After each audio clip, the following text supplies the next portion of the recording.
Hi everyone, I'm just reading my book, Why Things Are. I had a question about birds.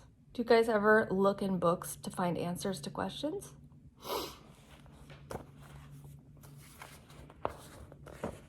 Here's the question I was interested in.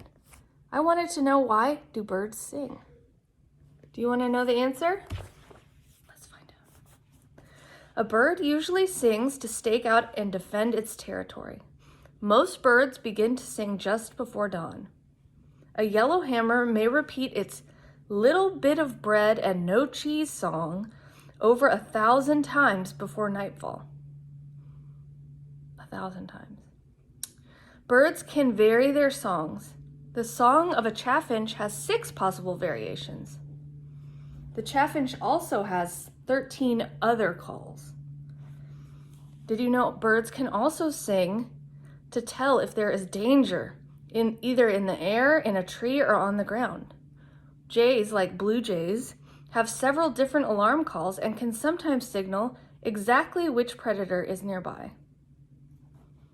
So now we know.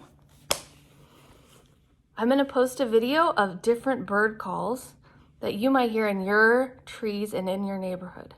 Can you tell me, have you heard any birds singing? What do you think they mean? Have a good day, everyone.